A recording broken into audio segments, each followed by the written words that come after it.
Nós somos o Homo sapiens.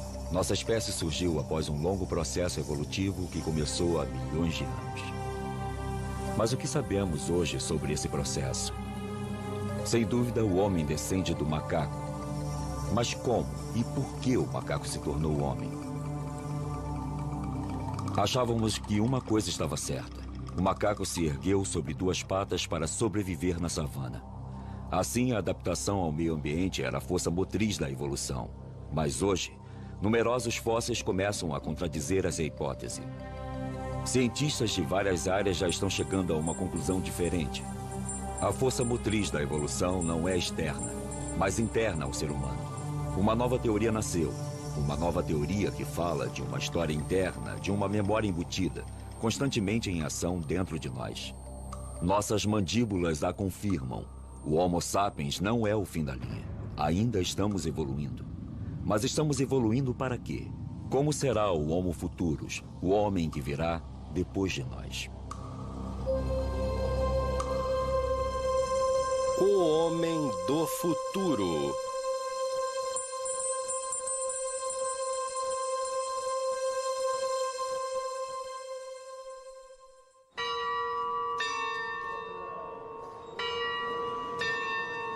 Nos últimos 20 anos, o número de fósseis encontrados triplicou. E o que revelam abala nossas convicções. A paleoantropologia está em polvorosa e toda reunião de especialistas acaba em um debate acalorado. Ao nosso redor conheciam o que nós chamamos de avaliação feita pelos pares. A teoria de que os macacos ficaram eretos em duas patas para se adaptar à savana está cada vez mais enfrentando fatos contraditórios. Todas as tendências apontam claramente para uma região talvez toda de floresta, no princípio, mas não simplesmente de floresta. Talvez um mosaico com grandes espaços abertos e também espaços de floresta. O aumento do número de descobertas torna o assunto confuso. Elas modificam o cenário e nos forçam a reconsiderar questões fundamentais. De onde nós viemos? Para onde nós vamos? Quem somos nós? Qual é a definição de vocês para a taxonomia hominídea? Para vocês, o que são características derivadas? Por hominídea, quero dizer o ramo humano, porque isso pode ser debatido. Temos colegas que também põem os chimpanzés e os gorilas no grupo hominídeo. As cavernas de Stegfontein são um dos sítios pré-históricos mais prolíficos da Terra. Aqui, em 1997, Ron Clark descobriu um dos fósseis que sacudiu as teorias estabelecidas. A 12 metros de profundidade, no fundo desta caverna, havia um esqueleto intacto de um ancestral distante que se transformou em pedra com o tempo. Esse indivíduo era um australopiteco, tem uns 3.300.000 anos. Ele morava em um ambiente de florestas e, por algum motivo, chegou perto demais da entrada de um buraco que levava ao fundo desta caverna.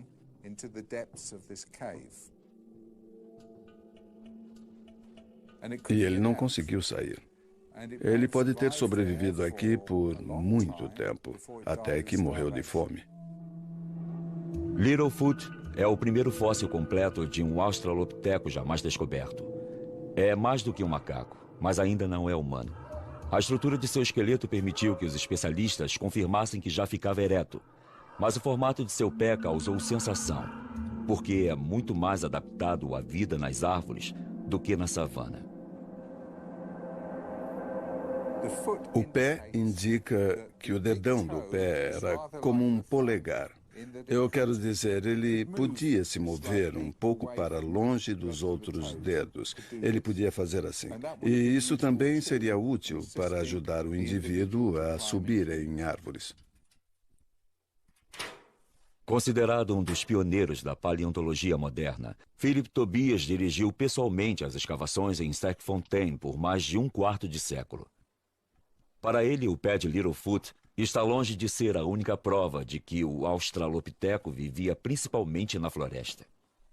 Se a gente olhar para todas as provas dos restos de animais, dos restos de plantas e dos hominídeos dos sítios do sul da África, do leste da África, eles apontam para um bioma uma massa viva de criaturas, plantas e animais que não estavam ajustados à savana, não estavam adaptados a ela. Ao contrário, percebemos que são criaturas, tanto as plantas quanto os animais, que seriam bem adaptadas à vida de uma floresta.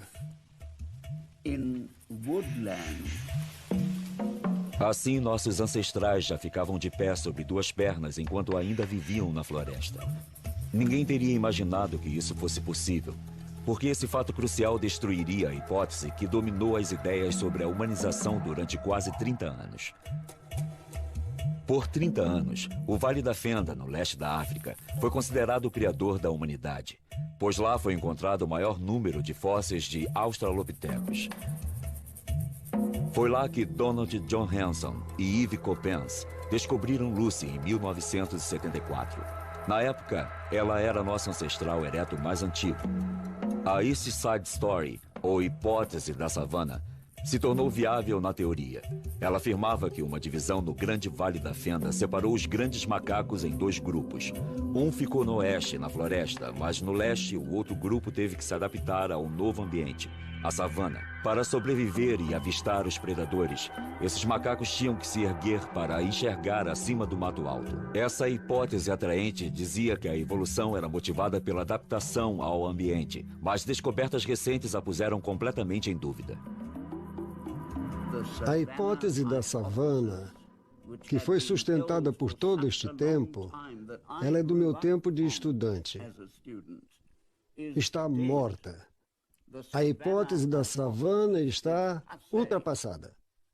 Abra a janela e jogue a tal hipótese da savana fora. Ela já não é mais sustentável. Daí, se essa não é mais a razão pela qual ficamos de pé, se ela não explica isso, em que pé estamos? Nós voltamos à estaca zero. Nos idos de 1983, a paleontologista Anne Dambicourt Malassé estava mesmo na estaca zero.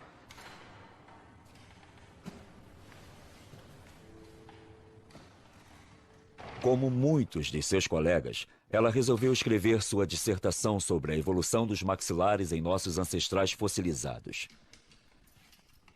Sua pesquisa exigia que repetisse um certo gesto muitas e muitas vezes. Um gesto aparentemente trivial, mas que levou a uma descoberta espantosa. Ela virou os crânios de cabeça para baixo. Quando colocamos o maxilar de volta em seu lugar no crânio, assim, viramos o crânio e tentamos fazer uma comparação. Desta vez não dos maxilares, mas da base dos fósseis de um chimpanzé jovem, de um neandertal jovem e de um sapiens jovem. Ao virar os crânios, ela acabou percebendo que o que mudava do macaco para o homem não era apenas as proporções cranianas. Os crânios deviam ser vistos como estruturas móveis que chegavam a um novo equilíbrio ao evoluírem de uma espécie para outra. E a chave desse equilíbrio está por baixo. A novidade aqui foi perceber que, se a forma da mandíbula mudava, a forma da face mudava também. E isso se deve, antes de mais nada, a uma mudança na posição dos ossos da base. Ela não sabia na época, mas uma ortodontista tinha reparado na mesma coisa. Quando uma criança sofre um desalinhamento nos dentes, o responsável é o desenvolvimento do crânio inteiro. Você atende adultos também? Não, eu só trato crianças. Ao colocar nas crianças aparelhos dentais que fazem pressão diretamente na base do crânio, Marie-Joseph Deyer consegue recuperar o equilíbrio e tem muito mais sucesso do que simplesmente alinhando os dentes. Nós tratamos crianças de 6 anos e mais jovens ainda do que isso, porque parece muito mais simples intervir nessa idade. Intervir diretamente no próprio osso, no desenvolvimento dele. Na Europa, 70% das crianças têm problemas com desalinhamento de dentes e maxilares. Nos Estados Unidos, 80%. No Japão, 95%. E esses números estão aumentando sempre. Cada uma está registrando, medindo e analisando esse fenômeno. Ao longo da evolução, a base do crânio gira para baixo cada vez mais, e o desalinhamento dos maxilares das crianças de hoje pode ser explicado pelas diferenças que isso cria nos ângulos. Mas qual é a chave para essa flexão?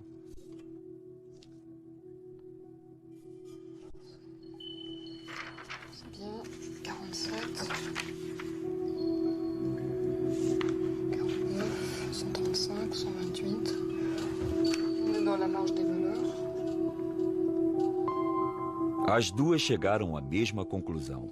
A base craniana, assim como o crânio inteiro, está organizada em torno de um único osso, o esfenoide. Se voltarmos atrás no nosso processo de desenvolvimento, o primeiro osso a ficar no lugar e que determina a posição dos outros em sua formação é o que chamamos de esfenoide. É o osso mais complexo e diferenciado no crânio. O esfenoide é um osso bem escondido no próprio centro do crânio. Ele tem uns 10 centímetros de largura, com uma forma de borboleta. Ele está no nível dos olhos, bem abaixo do cérebro. Este osso é o núcleo em volta do qual nosso crânio e depois nosso esqueleto tomam forma enquanto nos desenvolvemos.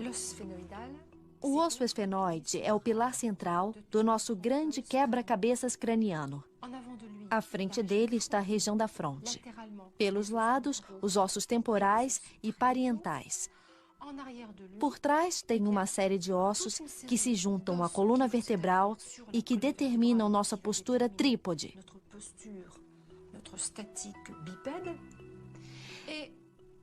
E tem uma articulação principal que une o esfenoide ao occipital.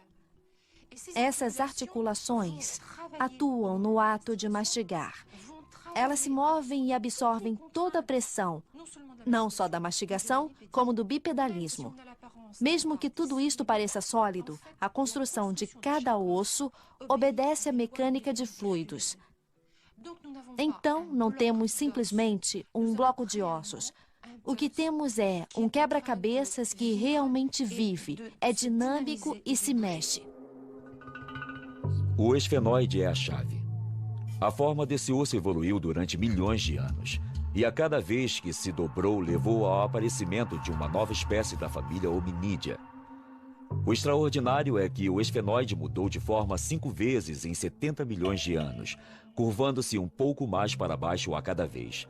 Como podemos explicar a repetição desse fenômeno em intervalos de milhões de anos? Pela primeira vez, uma tendência única salta aos olhos. Uma espécie de fio narrativo que parece se estender na história de nossa evolução desde os primeiros primatas até o homem moderno. Em que ponto do desenvolvimento individual esse osso crucial fica no lugar? E como?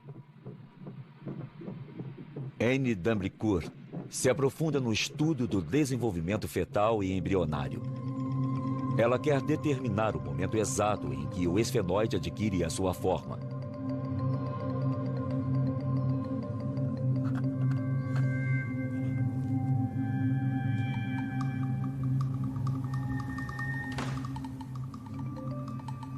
Ao examinar desde o período fetal e lendo tudo o que se escreveu, descreveu e publicou sobre isso e sobre a flexão da base, eu consegui localizar o momento em que o crânio se forma, em que a base craniana se forma. Ela se forma sozinha e o momento da flexão é muito aparente. Se dá entre 7 e 8 semanas. Em outras palavras, praticamente no fim do período embrionário, logo antes do começo do período fetal. O esfenoide é o primeiro osso a se formar no embrião. Nos primeiros dias de vida, ele é plano, como em todos os mamíferos. Então, o cérebro e o sistema nervoso começam a se enrolar e o esfenoide se flexiona e se modifica.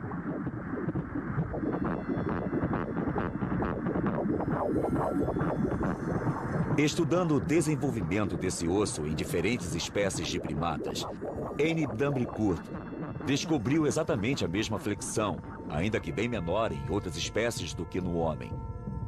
Como se fosse provocado pela mesma força, como se em algum lugar dentro de nós houvesse uma memória de nossa espécie, uma memória do caminho que a evolução seguiu. É óbvio que existe uma memória embutida agindo, porque se não existisse essa flexão na base, que é o mais importante, não continuaria acontecendo. Se por desventura o esfenoide do embrião não se dobra, é assim que fica o crânio da criança. É claramente inviável. O cérebro mal está formado e o maxilar é grande. São proporções que lembram claramente a dos crânios arcaicos. Não tem rotação do occipital, nem vemos a flexão do esfenoide. E isso é muito característico. E o maxilar fica muito grande, não é? Olha só. Isso é bem grande. Especialmente o maxilar superior, uma estrutura muito primitiva. Sim, isto é muito característico. É um pequeno e interessante resumo da evolução humana. Se a memória deste processo tem sido transmitida por milhões de anos, então deve estar em algum lugar dentro de nós. A força motriz de nossa evolução não é externa. Parece haver uma lógica embutida agindo. De fato, nosso processo evolutivo é uma história interna que levou nossos ancestrais de há 70 milhões de anos em direção ao homem de hoje e que está nos levando em direção ao homem de amanhã. É realmente uma história interna. O meio externo só começa a agir depois. É uma influência secundária. Então, obviamente, o que se conclui desta nova abordagem, depois de mais de 20 anos, é que o ambiente tem uma influência, mas é insuficiente. Anne Dambricourt está reunindo medições para tentar chegar a uma fórmula matemática que seja responsável pela flexão da base craniana nesses milhões de anos. Ela tenta determinar os momentos sucessivos da evolução hominídea em que o esfenoide girou. As asas do esfenoide, as pequenas asas e as grandes asas que se projetam para os lados. Professor Olá, Tobias. como está você? Bem-vinda, bem-vinda. Estou tão feliz. É maravilhoso ter em você vê-lo. aqui, te encontrar de novo. Seja muito bem-vinda, Joanesburgo. Eu que agradeço, é um prazer repartir essas coisas com você. Philip Tobias sempre apoiou Anne e a encorajou em seu trabalho. Hoje ele deu a ela acesso à sua coleção completa. Um tesouro raro que é fruto de uma vida inteira de pesquisas. Pode dar uma olhada aqui. Olha. O conidial é convexo, Sim. não côncavo. É um conidial muito grande para o hominídeo primevo. Sim. 3,5 milhões de anos de história estão nesta mesa. Fósseis de hominídeos que Anne pode gerar e examinar como quiser para medir a flexão de sua base. Pode dar uma olhada. Isto é como montar um quebra-cabeças. Você percorreu um longo caminho desde aqueles dias. E vai me desculpar por dizer isso, mas ainda falta um bocado de caminho. Ela levou 10 anos de pesquisa ao redor do globo para conseguir descrever com exatidão as transformações do esfenoide no tempo. Mas o que descobriu confirmou seu pressentimento. A evolução hominídea não ocorreu gradualmente, mas em grandes estágios.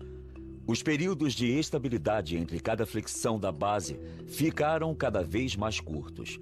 E a cada vez que o esfenoide continuava seu movimento, era dado um passo no processo de hominização. A história contada pelas flexões sucessivas do esfenoide é a história das grandes mutações que levaram ao homem. Esta é a nossa história.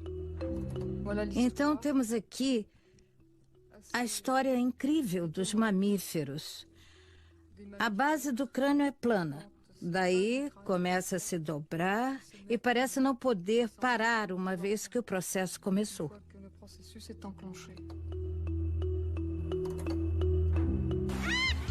Esta história começou há 60 milhões de anos. As florestas de todo o planeta estavam cheias de proscímios, nossos ancestrais mais antigos. Esses lêmures de Madagascar são os últimos sobreviventes modernos dessas espécies. Eles são os primeiros personagens principais dessa história. Mas seu esfenoide ainda não se dobrou. Dá para ver que a base é muito comprida e plana. Esses proscímios já têm algo em comum conosco. Uma versão rudimentar da nossa mão, o polegar, que milhões de anos mais tarde se tornaria indispensável ao homem.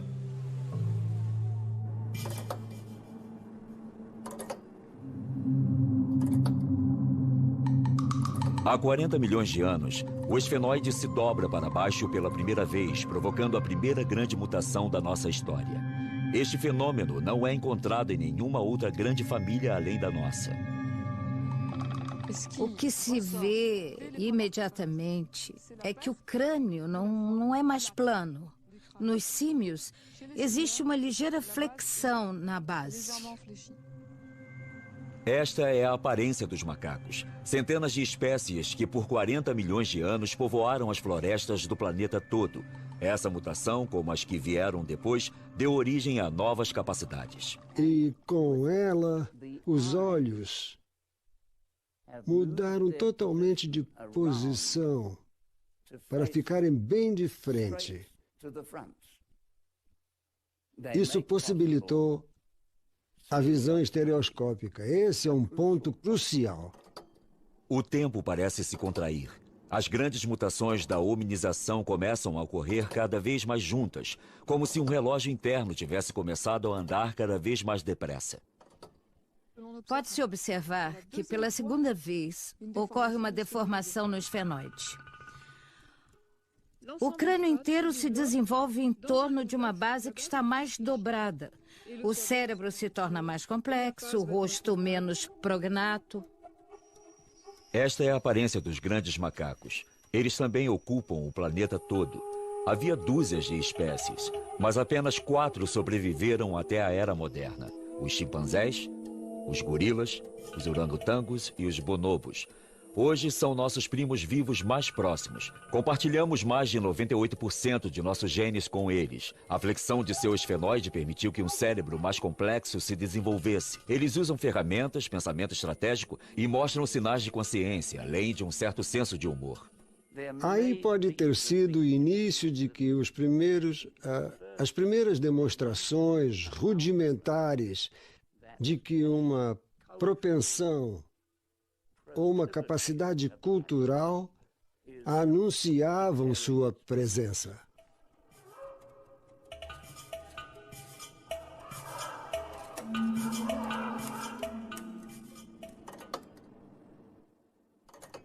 O ritmo acelera de novo. Há 6 milhões de anos, o esfenoide se dobra uma terceira vez, sempre na mesma direção. Esta é a aparência do Australopiteco. Eles não são mais macacos, mas também ainda não são humanos.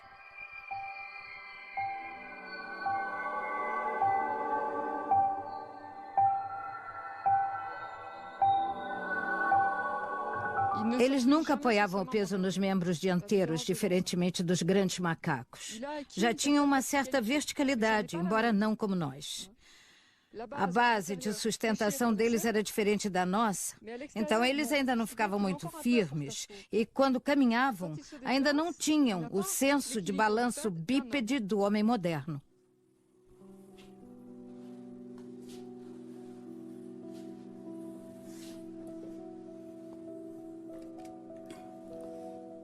Esta é a famosa criancinha.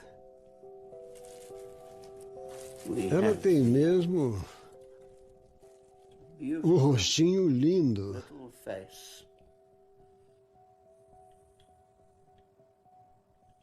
Uma articulação perfeita.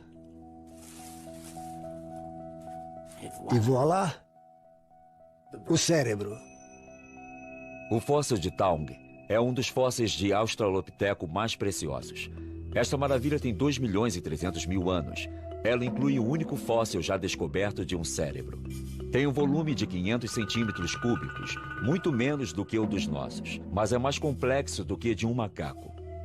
Esse desenvolvimento foi possível por causa de uma nova posição de seu O cérebro esfenoide. era a chave. Então, não só eles tinham esta mão que podia manipular ferramentas, como tinham um cérebro que dizia a eles o que fazer com ela. E um cérebro que dizia a eles como evitar um confronto com carnívoros. Então, eles se valiam de sua esperteza, de seu cérebro e da cultura que estavam desenvolvendo. Armado desses novos talentos, o Australopiteco se aventurou nas savanas vizinhas, provavelmente para caçar. Mas por outros 2 ou 3 milhões de anos, seu habitat foi a floresta e ele continuava a buscar refúgio nas árvores à noite. Talvez eles dormissem nas árvores por segurança, porque os leopardos geralmente não sobem em árvores altas, como os gorilas fazem hoje em dia e como os chimpanzés também fazem. Esse parece ser um novo tipo de paradigma para a verticalidade. Então, antes de descer para a terra, talvez você já estivesse um pouco vertical, ereto, e desenvolvesse novos traços hominídeos que permitiam a verticalidade e o andar e correr em 2 pernas. O Australopiteco viveu por 4 milhões de anos. O gênero compreendia diversas espécies, mas o esfenoide era similar em todas. Sua inteligência permitia que fizesse ferramentas mais sofisticadas, mas nunca dominou o fogo. Seus fósseis são encontrados no sul, no norte e no leste da África, e parece que nunca deixou o continente. Essa criatura foi muito bem sucedida e se tornou, nós acreditamos, você e eu.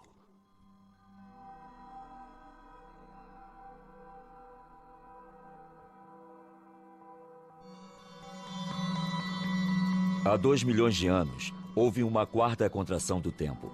O esfenoide se dobra e nossos ancestrais ficam ainda mais eretos. Esta é a aparência dos que chamamos de Homo, o homem.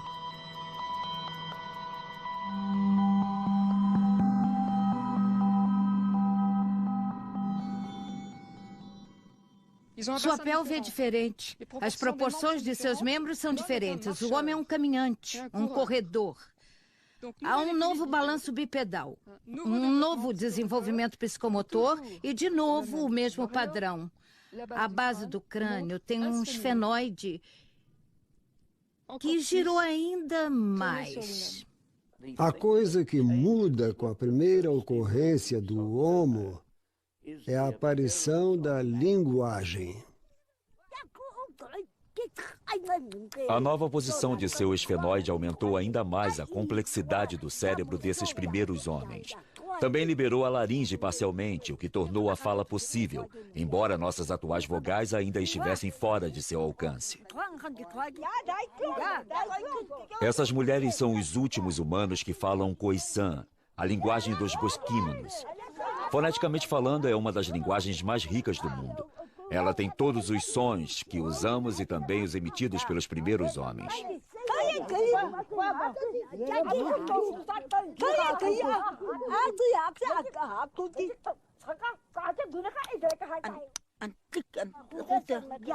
Tem um leque completo de estalos altamente desenvolvidos feitos com a língua e a boca, que substituíam as vogais na época. Tem o estalo dental, o estalo lateral, o do palato superior, o palatal, e o bilabial, específico apenas desta língua.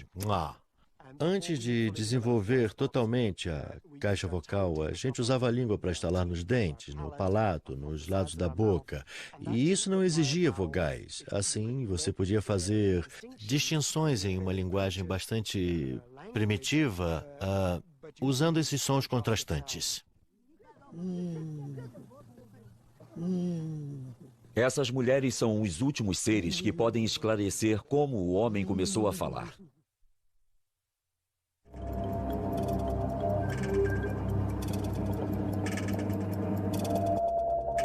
Há 160 mil anos, o relógio tocou de novo. O esfenoide se dobra uma 5ª vez.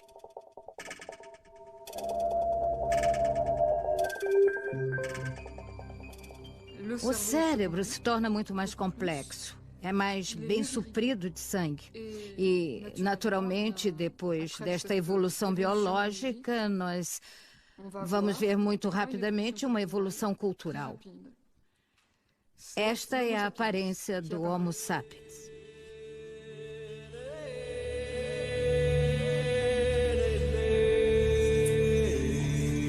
É o advento do pensamento abstrato. A ferramenta de pedra não é mais apenas útil. Às vezes, também é um objeto de valor. A arte começa a aparecer em superfícies de pedra ao redor do mundo. A pergunta é: este foi o primeiro rudimento da escrita? Isso nos aconteceu muito recentemente, mas acredito que eles falavam nisso muito tempo antes de começarem a fazer mesmo.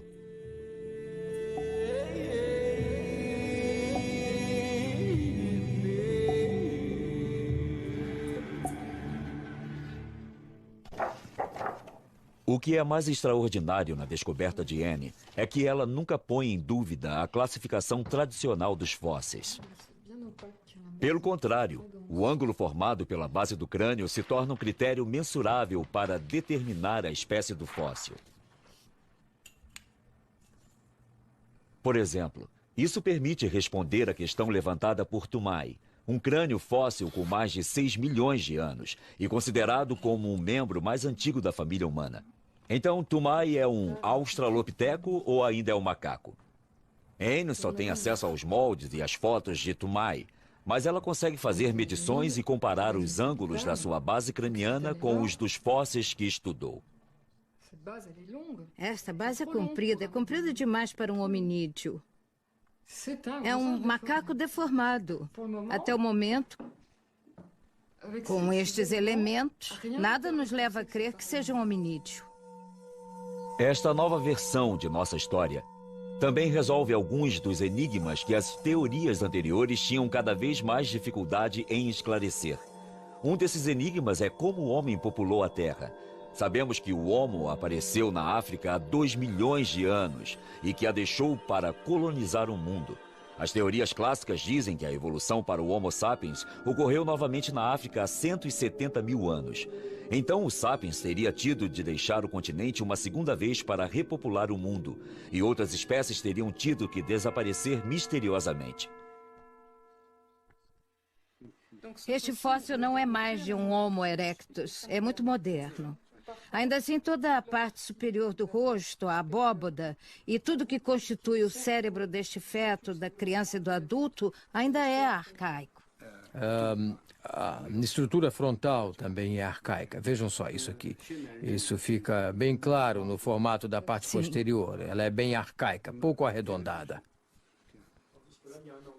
Também acho que é uma indicação bastante clara. Não só por essa forma, mas também por este ângulo.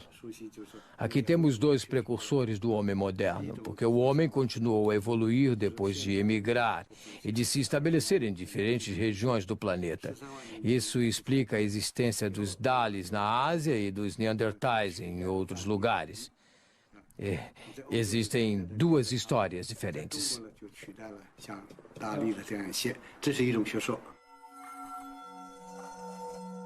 Os Dalis fornecem provas de que o homem arcaico evoluiu para o sapiens simultaneamente em diferentes partes do mundo. Isso poderia dizer que não houve apenas um, mas diversos locais de origem da humanidade moderna? Marie-Joseph Deuillet também foi à China, onde suas observações das diferenças entre as estruturas cranianas das crianças chinesas e europeias a levaram a tirar a mesma conclusão. Em Pequim, vimos crianças mais velhas que pareciam ter a mesma malformação, mas foram tratadas em tempo recorde. Isso não pode ser explicado pelos aparelhos e procedimentos usados. É mais provável que haja alguma diferença na estrutura e no desenvolvimento do crânio que as torna mais fáceis de tratar.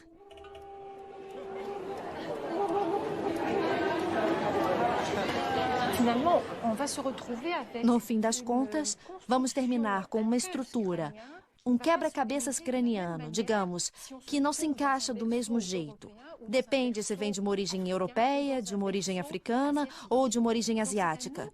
Na minha opinião, é através de nosso estudo das crianças de hoje que viremos a entender como os vários locais de origem da humanidade se organizaram.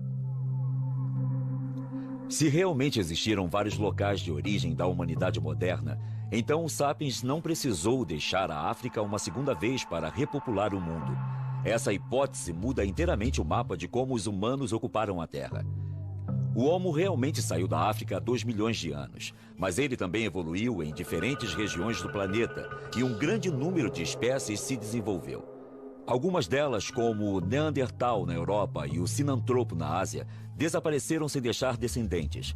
Mas outras, na África e na Ásia, deram origem aos humanos modernos simultaneamente. Então, como podemos explicar a lógica que leva o esfenoide e o crânio a mudar no mesmo modo no planeta inteiro? O que permite que essa memória exista e seja repassada?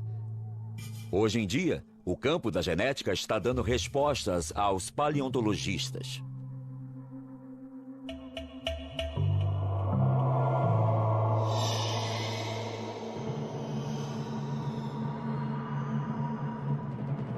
Existe uma causa recorrente e essa causa é genética. Quer dizer que está programada, é hereditária.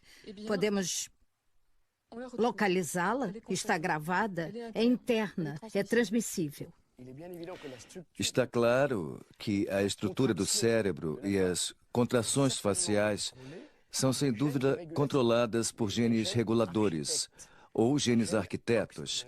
São genes OXs ou genes homeoboxes, como são chamados, que são genes que regulam e controlam o desenvolvimento embrionário individual. Este é o axolotl, uma pequena salamandra aquática encontrada no México. Esta criatura permitiu que os cientistas elucidassem o papel dos genes reguladores. Ao injetar um hormônio que estimula um determinado gene desse tipo, o desenvolvimento do axolotl pode ser significativamente alterado. Em poucos dias, as guelras dos dois lados da cabeça começam a encolher. Encolhem cada vez mais e desaparecem.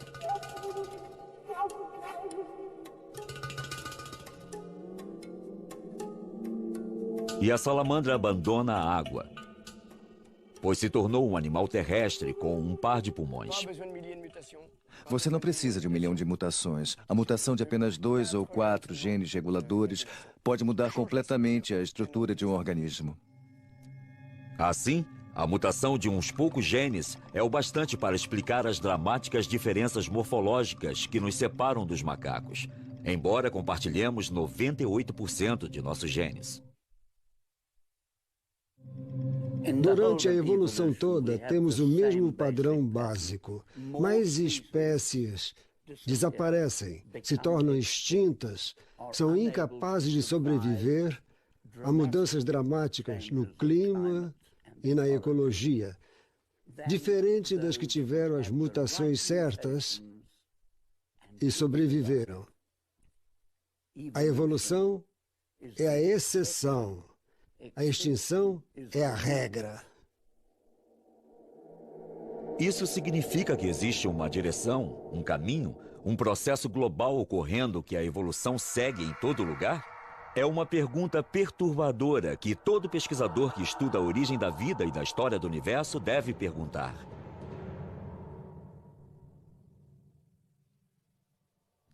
E sou convencido de que a história da vida se deu do mesmo modo como a simples matéria inerte evoluiu para a mais complicada. A melhor prova que temos é que todos os fósseis dos primeiros 3 bilhões de anos são unicelulares. E que temos que esperar até o 4º bilhão para achar fósseis pluricelulares.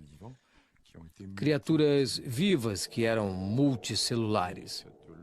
E a regra geral do nosso universo está escrita tanto na terra quanto no céu, na história da vida e na história do homem. Portanto, há regras gerais, como a da complexidade crescente que regula o universo, a matéria e a vida. São leis que operam no meio das mudanças e que determinam a história humana, assim como a do nosso universo.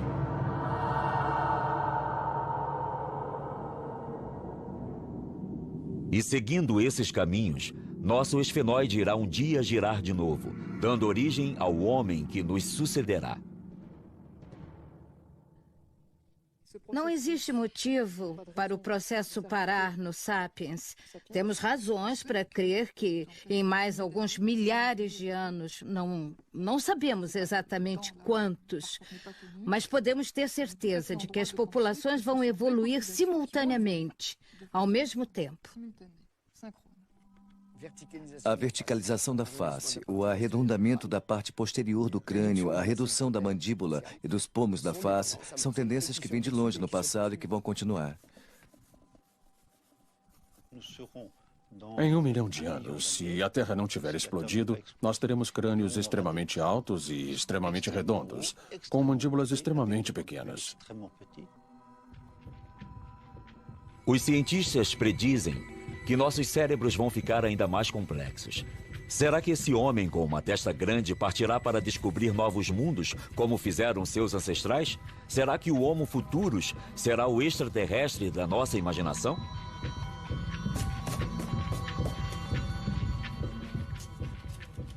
Podemos também imaginar um monte de aparelhos eletrônicos que serão colocados na nossa pele, por baixo da pele, dentro dos nossos órgãos, junto de nossos órgãos ou que os substituirão. Pela primeira vez desde que a vida começou, uma criatura, o ser humano, pode ser capaz de influir em sua própria evolução. Com o poder que a ciência deu ao homem para intervir no âmago de suas próprias células, ele tentará dirigir o rumo de sua história interna? O Sapiens dará ao Homo Futurus tempo suficiente para sucedê-lo? Se o homem não conseguir controlar sua população e salvar os recursos do planeta, ele arrisca se extinguir, o que significa que o mundo se tornará de novo o que realmente é, ou seja, um mundo de bactérias, artrópodes e insetos. Também podemos esperar que esses humanos tenham uma consciência de seu lugar de origem, que não será mais a África, mas o planeta. E o que ele fizer com esse cérebro, que será fundamental para a sua sobrevivência e sua adaptação. Essa é a mensagem verdadeira da evolução humana, a de ensinar às crianças a linguagem humana, ensinar às crianças os mecanismos da sobrevivência e ensinar a elas as mensagens dos rituais e dos espíritos, do espiritual, que se tornaram e se tornam ainda muito mais importantes na sobrevivência do homem. Aí está o futuro.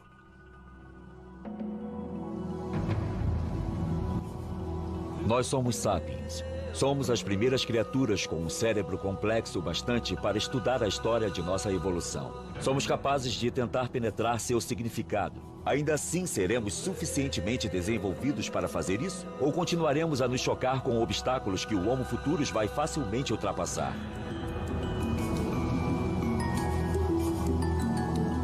Versão brasileira Audiocorp.